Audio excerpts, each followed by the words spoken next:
So, thank you for joining us, Catherine. I'm Rachel and I'm one of the sling librarians. So, my job is to make sure that people know how to safely and comfortably carry their children. But we're more than just slings. We are a community and we help parents in so many different ways. One of the things that we really found through lockdown was that without us having our weekly meet, parents were isolated and reaching out for support and unable to access it. So we've had to really think about how we work and change it up so that we are more accessible online as a community, not just the sling police. We've never been the sling police, but yeah, I used to feel a bit like that before I trained, that if someone sees me out and my sling's not perfect, then someone will come to me and tell me off. But it's not about that. It's about making sure that you know how to be comfortable in a sling, and if you want to take shortcuts when you know what you're doing, that's fine. It's a bit like learning to drive. So have you worn slings with any of your, how many children? 4 like me? Yeah. I've got 4 children, and I really wish that my first has just turned 13, and I really wish I'd had something like the Sling Library at that point, because we used just a kind of like quite a hard carrier, and I just never got on with it, and no one was ever there to really explain it. With my second baby, I managed to, after a lot of difficulty, I managed to wrap him in I can't remember what it was called, just a really comfy wrap that was beautiful. But again, I wished I'd had them from birth. And then with my third and fourth children, I used stretchy wraps when they were babies, and then went on to have what were they called? They were quite a well-known sling, but they were brilliant. I'm just about to sell my last one, which is really sad. It was like a Lemmy Lamb connector sling. But yeah, I just loved them. I loved them for kissing my baby's heads constantly. Soft structure. I really wish that I'd had somebody to advise me in those early years, because it was really stressful and I didn't know what I was doing. So I would have quite liked to have the sling police around, I think. We really are accessible, and it is about, there's a pair of jeans. Like if you said to your friend who wears the same size as you, like, oh, could I borrow your jeans? You'd end up like not fitting right, and they're digging in places where they fit her perfectly. So it's not about just there being one size or one type of sling or one that's better than another. It's about the one that's right for you and your baby, which is why we've got suitcases full of slings, because they all fit that little bit different.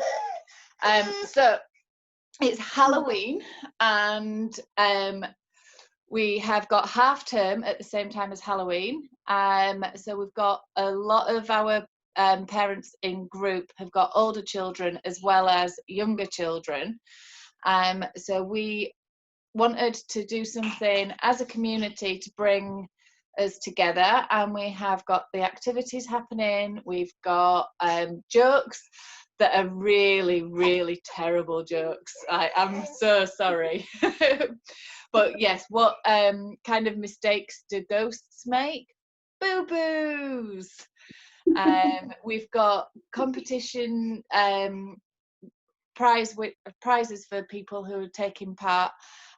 So we've got a cake from Peppercorn Cafe, we've got a meal at Humpit, we've got some scrunchies from Little Cottage Creations, we've got a bat like cream egg cozy from another company, Raven Boutique, I think.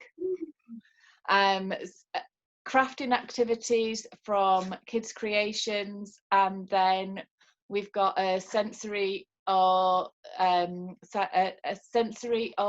older baby experience that is with Mini Me Time, who have classes in SISIT.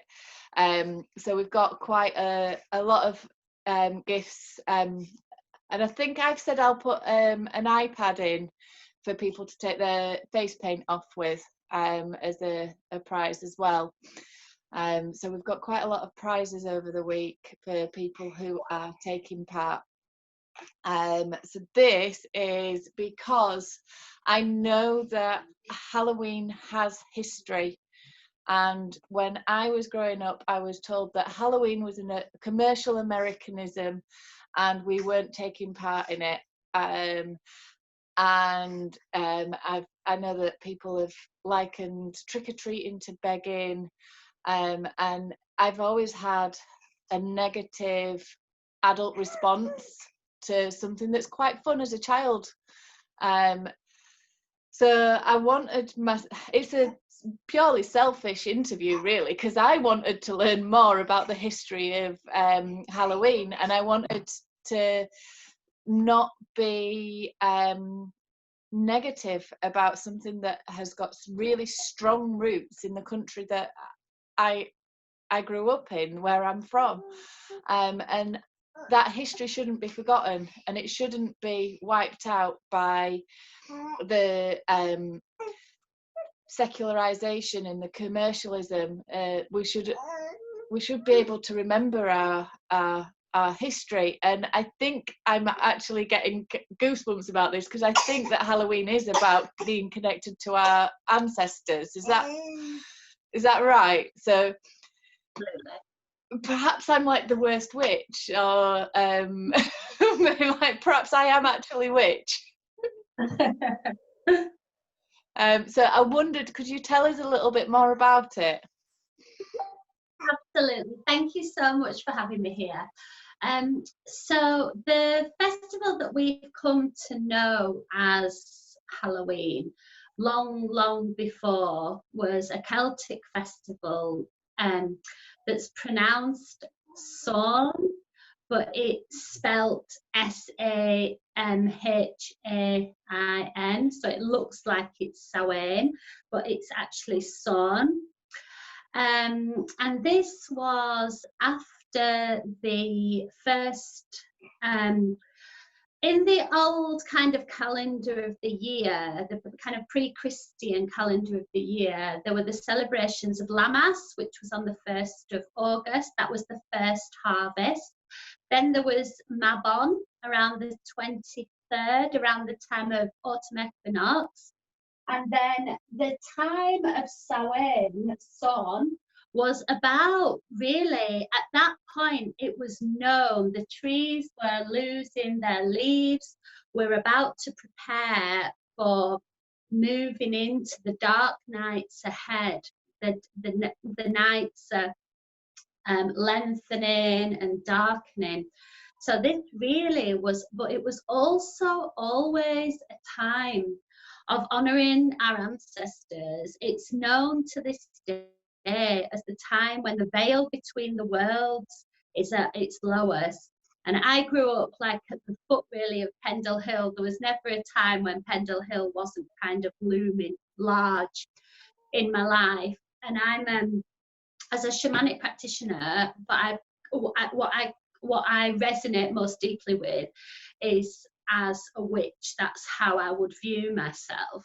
And I think that this time of year, obviously, in Mexico, they have the Day of the Dead, which is similarly, it really fits with this idea of spending some time honouring our ancestors. And I love their approach of taking, they'll include the beloved dead in their meals.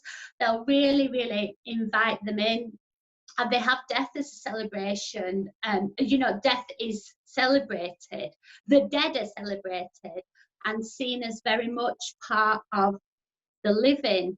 And I think that's a really beautiful thing that we can all do. So in my shamanic training, and also in my own instinct, the idea of honouring our beloved and our compassionate ancestors is something that largely in our society, I think, has been forgotten to a large extent.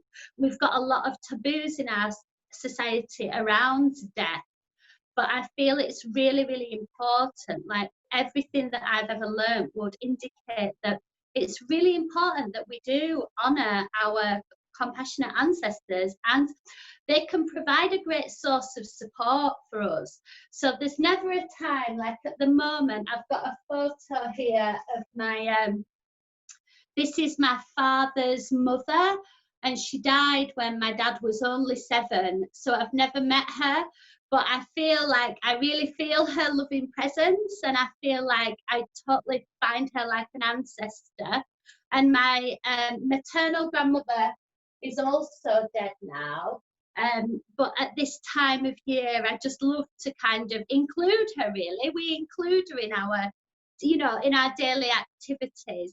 And one of the things that Imelda, my teacher, invited us to do was to take, like, share bits of our food with the ancestors. If you've got a particular place in your home where you might want to put some pictures, and like I've got pictures of my my great aunt who I was very close with, and my grandmother holding my babies, and I really keep those because they don't, not all of them met those relatives, not all of my children met them, but I love to keep that kind of memory alive, really, and for the children to know how very, very loved they were by these ancestors.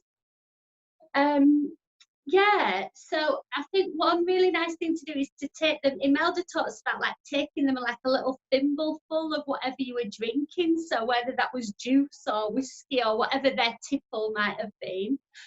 Also like sharing cake, sharing celebrations, sharing some sweets at Halloween. And they are, you know, it is a time when I think you can really sense it, the shift in the energy as the leaves let go of the trees let go of their leaves. You know, this is a really wonderful time for us to actually look at what have we left behind. You know, what losses might we need to mark in some way.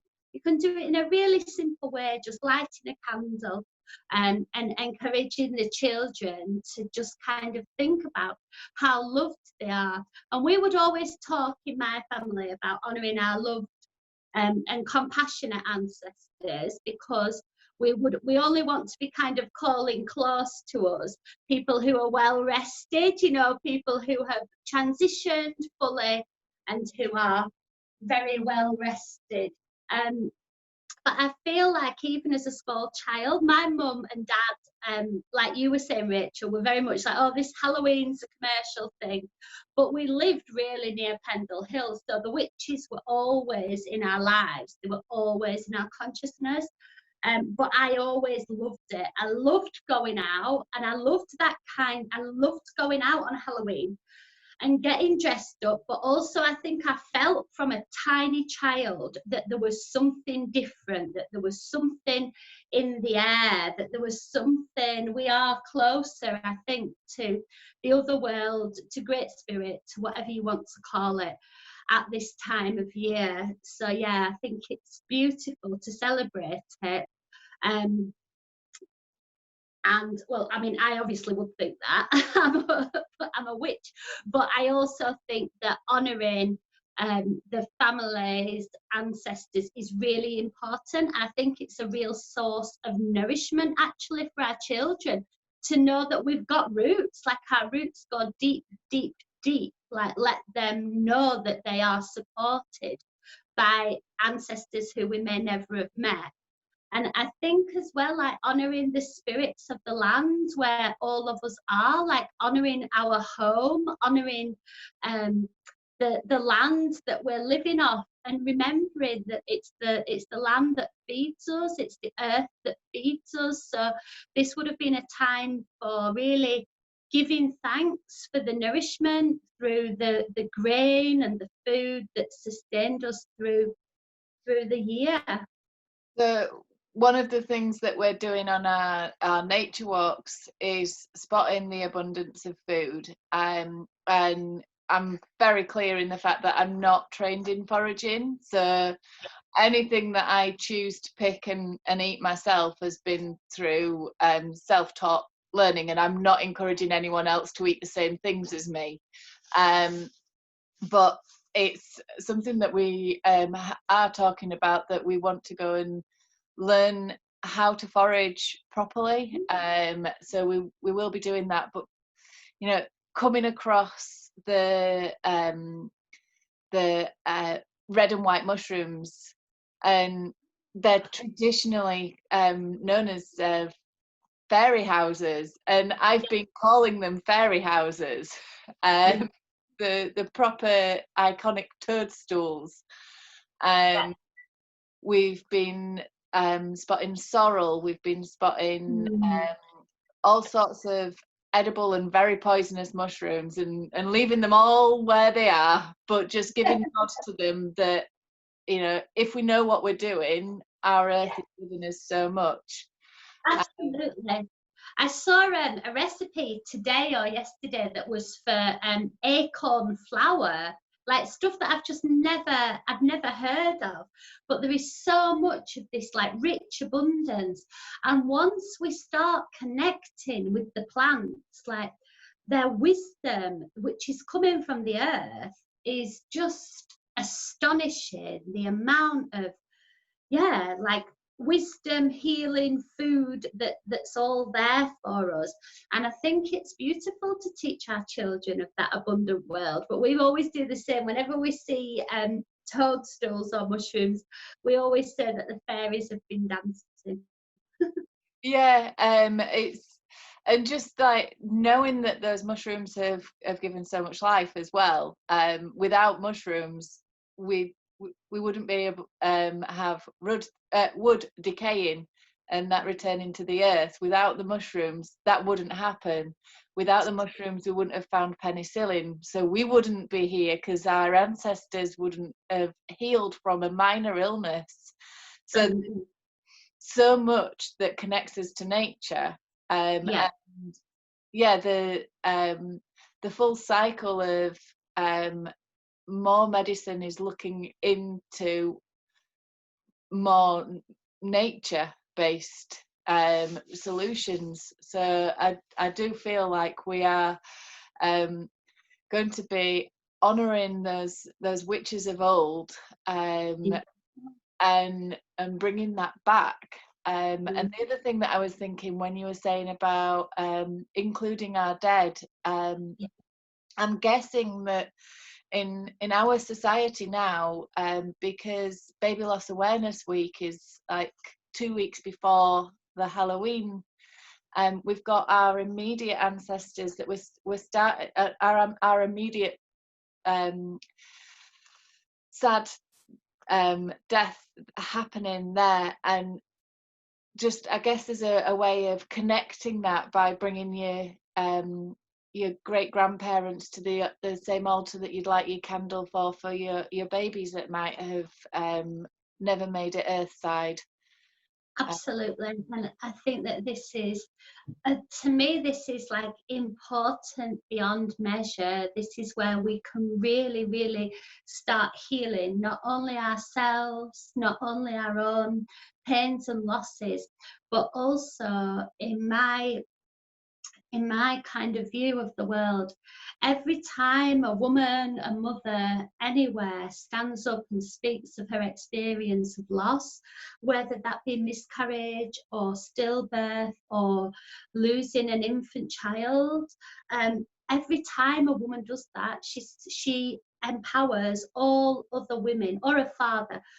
They empower then all of the women to speak of these losses. So I knew one of my really dear friends lost a baby through miscarriage, and they've always celebrated this baby's life. They've always celebrated when her birthday would have been.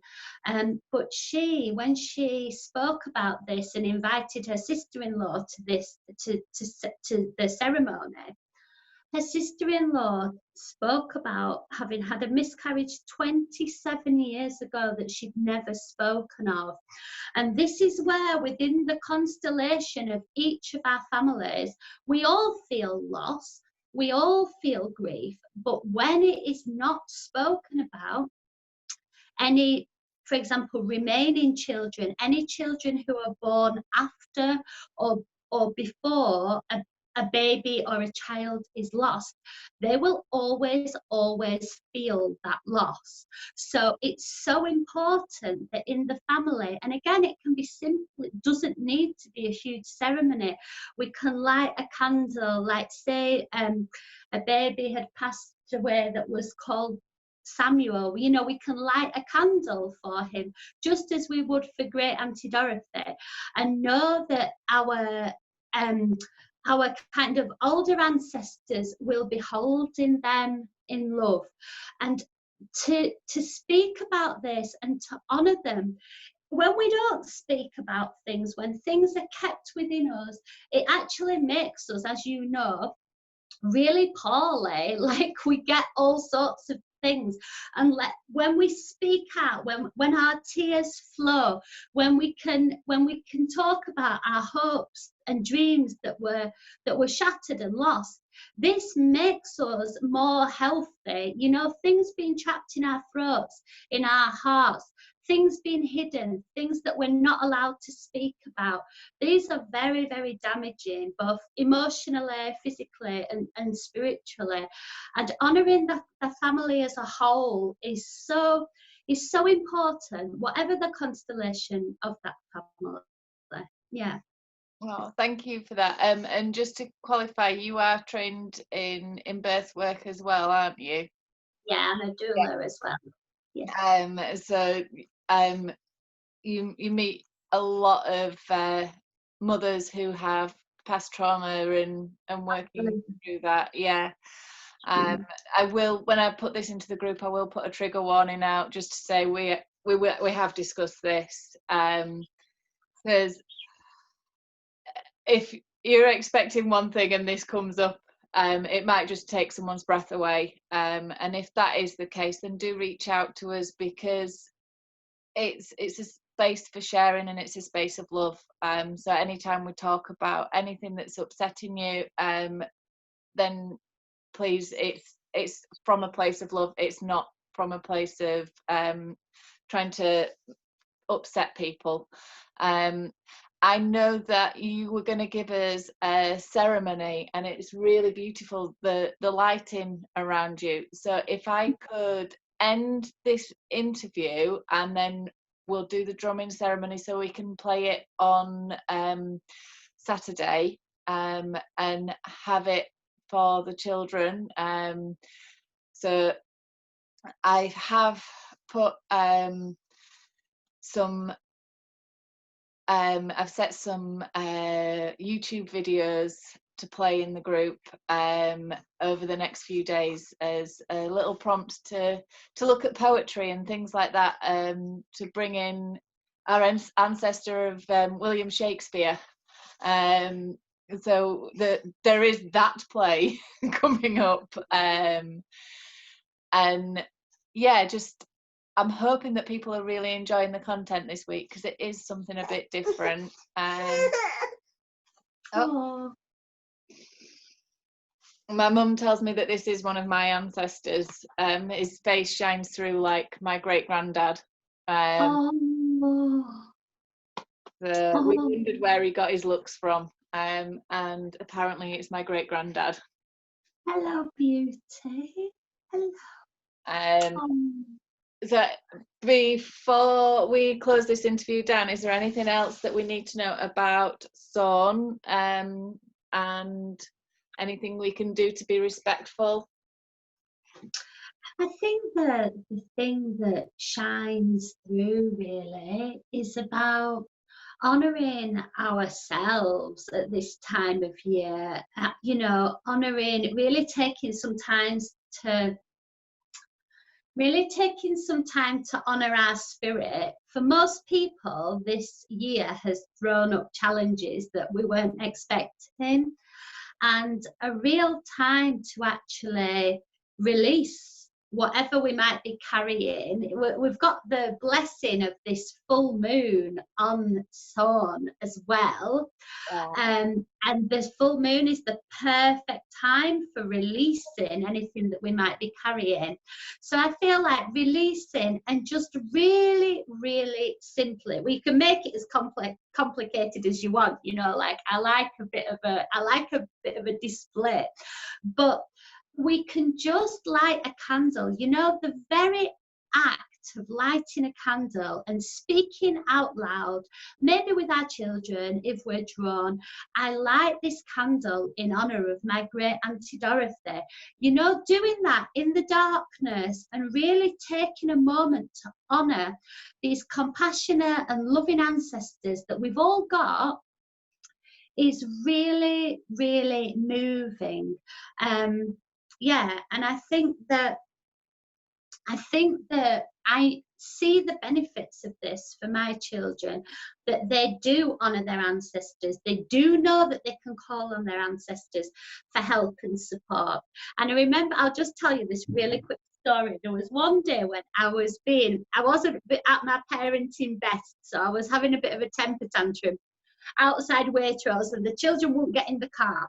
And this man came to me, and I'd had a terrible day. Like, it wasn't the best parenting, but I'd had a really terrible day. And this man came and shouted at me and said I was doing everything wrong, which wasn't great, because it was like a strange man in a fancy car without any children telling me off. And then we went in the store, and it just all came out like flowing, like I was crying these tears.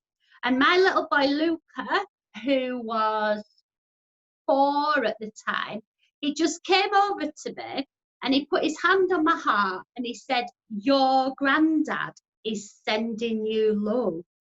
And I just think, like, this was the most amazing thing for me. So he's the same.